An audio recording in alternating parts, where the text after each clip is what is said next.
This channel does not promote any violent, harmful, or illegal activities. All content provided by this channel is meant for an educational purpose only. আর এই মুহূর্তে আমরা প্রথমেই নজর রাখবো হাওড়ার দিকে। হাওড়াতে সেখানে দুই গোষ্ঠীর সংঘর্ষে ব্যাপক বোমাবাজির অভিযোগ উঠে আসছে। আপনাদেরকে দেখাবো টিকিয়াপাড়ার সেই ছবি। দেখুন একবার সেখানে কিরকম পরিস্থিতি তৈরি হয়েছে, সেই ছবি লাগাতার আপনাদেরকে দেখাচ্ছি। দুই গোষ্ঠীর সংঘর্ষে একেবারে উত্তপ্ত পরিস্থিতি হাওড়ার টিকিয়াপাড়ায়।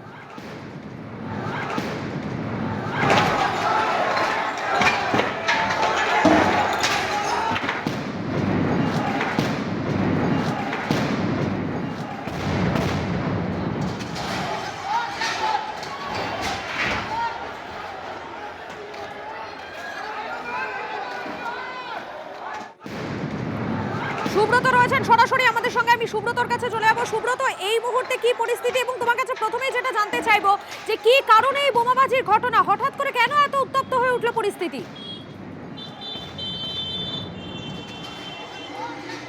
দেখো, একেবারেই আমার পেছনে যে দোকানটা দেখছো, এটা 283 নম্বর বেলিলিয়াস রোড। এখানে একটি বিরিয়ানির দোকান। এই বিরিয়ানির দোকানেই কালকে রাত 1টা নাগাদ এই ঘটনা ঘটে। দু পক্ষের মধ্যে বিরিয়ানি কেনাকে, অর্থাৎ দুই খরিদ্দারের মধ্যে বিরিয়ানি কেনাকে কেন্দ্র করে বচসা, এবং যার জেরেই কিন্তু এই তুলকেলাম কাণ্ড। এবং তুমি দেখতেই পাচ্ছ সেই ভয়াবহ ছবি। গতকাল রাতে কিন্তু দুপক্ষের মধ্যেই বোমাবাজি শুরু হয়, এবং এই ঘটনায় যদিও কেউ আহত হয়নি, কিন্তু এই ঘটনায় 4 জনকে পুলিশ আটক করেছে এবং তাদেরকে জিজ্ঞাসাবাদ চালাচ্ছে। এবং এই ঘটনা সামান্য বিরিয়ানিকে কেনাকে কেন্দ্র করে এই ঘটনা কিভাবে হলো, আমি স্থানীয় মানুষজনের সঙ্গে একটু কথা বলে নেবো। দাদা, আমি ছিলাম না। একেবারেই দেখো, এই ঘটনাকে কেন্দ্র করে এলাকায় যেমন একটা চাপা উত্তেজনা তৈরি হয়েছে। ঘটনাস্থলে পুলিশ পিকেট বসানো রয়েছে, র্যাব মোতায়েন রয়েছে, যাতে করে নতুন করে কোনো অপ্রীতিকর ঘটনা না ঘটে। আমি একটু স্থানীয় মানুষের সঙ্গে কথা বলে নেবার চেষ্টা করবো। দাদা, কি ঘটনা ঘটেছিল, কি শুনেছেন? এই তো এখন এসে শুনছি। কি শুনেছেন? শুনেছি কি কোথায় ঝামেলা হয়েছে। এই সবাই কি শুনেছেন দাদা? বলতে পারবো না। কি শুনেছেন দাদা?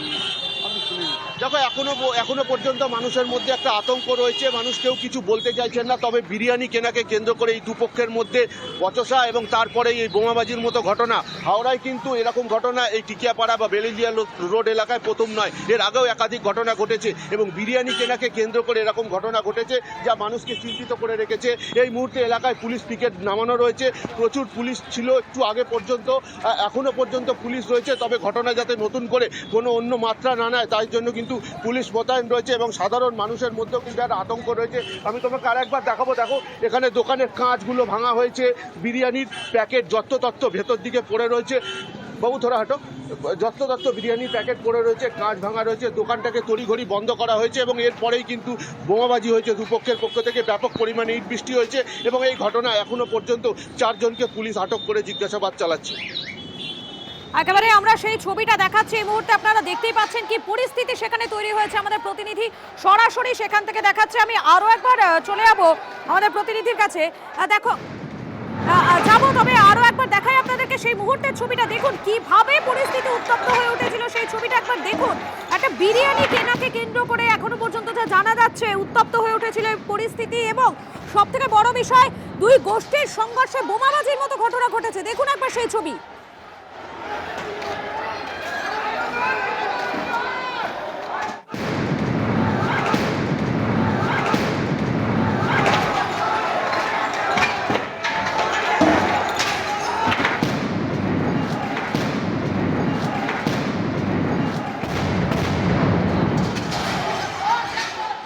এই মুহূর্তে দেবজিৎ সরকার রয়েছেন আমাদের সঙ্গে। আপনাকে স্বাগত টিভি9 বাংলায়।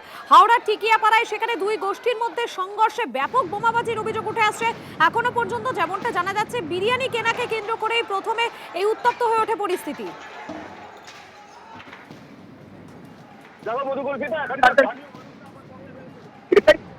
এটাই তো বর্তমান বাংলা। এখন তো অন্য প্রদেশের লোকেরা আমাদেরকে জিজ্ঞেস করবে কি বাঙালি, বুঝতে পারছো ভবিষ্যৎ কোন দিকে। এইবারে তো গাজা, এইরকমই অবস্থা হবে, এটাই স্বাভাবিক। বিরিয়ানির দোকানে যারা বিভিন্ন সময় বিরিয়ানি খেতে যান, তাদের মধ্যে দুই গোষ্ঠী বলছেন কেন বলুন তো? তারা মানে গোষ্ঠী এইসব বলছেন কেন? সোজাসুজি বলুন না। তারা বোম মারছে, তারা বোম খাচ্ছে আর কারা বোম মারছে। আপনারাও মিডিয়ার লোকেরাও অদ্ভুত। আর এসব থাকবেন না, এইসব মানে এইসব চাপা দেওয়া যাবে না। সবাই জানে কোন গোষ্ঠী কারা মারছে। আপনারাও বলতে থাকুন কারা মারছে। টিকিয়াপাড়াতে কারা থাকে, কাদের কাছে বোম থাকে, কারা বোম মারে, কাদের অনুপ্রেরণায় বোম বাঁধে, সব তাদের নাম দেখলেই বোঝা যায়। আপনারা লুকোচ্ছেন কেন? গোষ্ঠী টোষ্ঠী বলবেন না, বলুন সোজা কি কারা করছে। ধন্যবাদ আপনাকে। আমাদের সঙ্গে রয়েছেন প্রতিনিধি সুব্রত। আমি আবারও একবার সুব্রতর কাছে চলে যাবো। সুব্রত, এই মুহূর্তে তুমি সেখানে রয়েছো।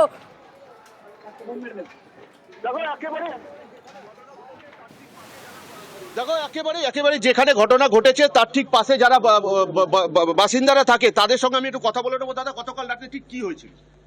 ঠিক বলতে গেলে যেটা আপনাকে বললাম, এর আগে যেটা বললাম, কি আমাদের যে এলাকা আছে, অনেক ঘনিষ্ঠ এলাকা আছে, সংখ্যালঘু এলাকা আছে, এখানে সব দোকানগুলো রাত্রি 2টো অবধি খোলা থাকে। এবার যে বিরিয়ানি দোকান আছে বা খাবার দোকান আছে, চা দোকান আছে, আমরা বারবার প্রশাসনকে, পুলিশকে বলেছি কি রাত্রি 11টা অবধি খোলা থাকুক, মেডিকেল দোকান বাদ দিয়ে। কিন্তু প্রশাসন মাঝে মাঝে কি ব্যাপার হয় আমরা বুঝতে পারি না। এখানে তো প্রচুর দোকান আছে, অনেক রাত অবধি খোলা থাকে, পুলিশের কোনো টহলদারি থাকে? পুলিশের টহলদারি থাকে, পুলিশের আবার কিসের টহলদারি সে জানতেই পারেন আপনি, সেটা আর খুলে বলতে হবে না। পুলিশ তাহলে এই যে ঘটনা, একটা সামান্য বিরিয়ানি কেনাকে কেন্দ্র করে যে ঘটনা ঘটলো, এটা কিভাবে দেখছেন? আপনাদের উপরেও তো আক্রমণ হতে পারে, ইট বৃষ্টি হয়েছে, বোমাবাজি হয়েছে। হয়েছে তো, আক্রমণটা তো হয়েছে আমাদের উপরে। দেখুন আলি টাইম, মানে মেয়েরা ও তো ভয়ে ভয়ে কি বলবো, রাত 12টা পরে হচ্ছে কি মাল ফাল খেয়ে বাইরের। কালকে কি হয়েছে? কালকে 5টা বম মেরেছে আমাদের বাড়ির গুলো, বিল্ডিং এর সব মেয়েরা একদম মানে আপনারা পুলিশের কাছে গিয়েছিলেন? পুলিশকে জানিয়েছেন? পুলিশ তো তারপরে ওই সিচুয়েশনে পুলিশের কাছে কেউ যাবে? কেউ ফোন করেছে? আতঙ্কে রয়েছেন? একদম আতঙ্কে। কেউ কি চাইছেন? কি চাইছেন? আমরা চাইছি এলাকায় শান্তি হোক, দোকানপাটগুলো সব 11টার সময় সব টোটালি বন্ধ হয়ে যাক, শুধু ওষুধ দোকান খোলা থাকবে। দেখো একেবারেই মানুষজন কিন্তু আতঙ্কে রয়েছে। তাদের প্রশাসনের কাছে বারবার দাবি, তারা জানিয়েছেন যে এখানে অধিক রাত অবধি দোকান না খোলা থাকে, তা সত্ত্বেও দোকান খোলা থাকে এবং বাইরে থেকে অ্যান্টি সোশ্যাল তারা কিন্তু আসে এবং এখানে বচসা থেকেই বোমাবাজি, তারা আতঙ্কিত হয়ে রয়েছে। মধুকল্পিতা।